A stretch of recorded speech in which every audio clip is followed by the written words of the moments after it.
So, since the first playable characters came out, the devs have been working on the human player type for what seems like 3 billion years, and I'll admit that I haven't even gotten through all the levels yet, but I've been pretty impressed so far, so I wanted to give a critical review of the current content.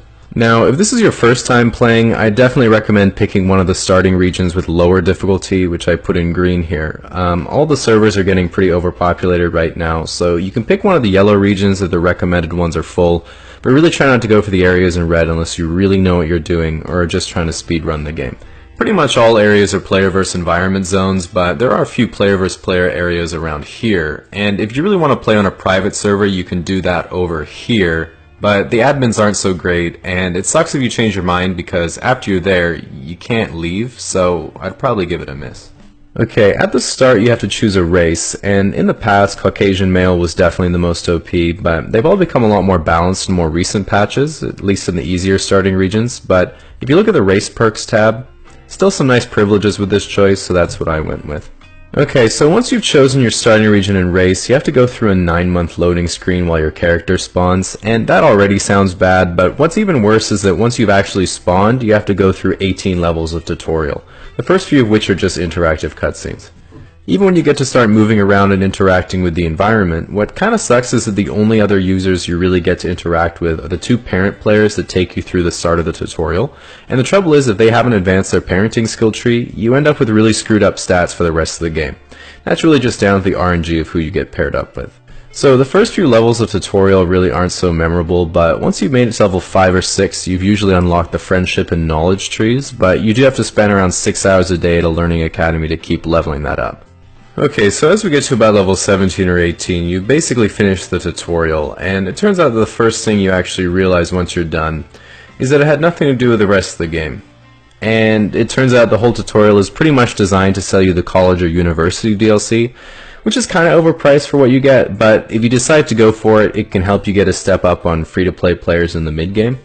So the mid-game itself generally takes place between around level 18 and 65, where the 2 biggest focuses are on sustaining the newly unlocked relationship meter and generating in-game currency, which is usually denoted in dollars. So first of all, the relationship meter. This is the built-in drive to find a sexual companion, spend time with them, and reproduce. There are some factions where your parent players choose a companion for you, but in most of the Western factions you get to choose yourself. You might think that this is a way better idea, but the problem is they also have to choose you, so it might sound better on paper, but make sure you think out the gameplay.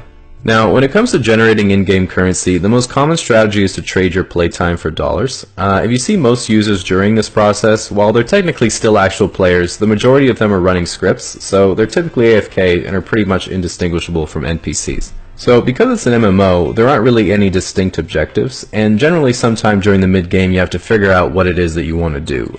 Some players focus on their relationship meter, some on getting more dollars, some on really maxing out certain skill trees, and some struggle to figure it out at all. There's no right answer really, just like any other MMO. I think your goal is to just enjoy the time you spend playing without ruining it for other people. And hopefully when you're a higher level you can get to the point where you enjoy helping players who might be struggling.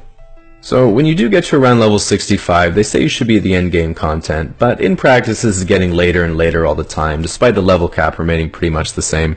But nevertheless, what's good here is that you generally have a pretty fulfilled relationship meter, your important skill trees are maxed out, you can generally spend the rest of your time exploring the map and doing the things you want to do. Trouble is that at this point it can be hard to actually do those things because you start to experience a lot of bugs with your character.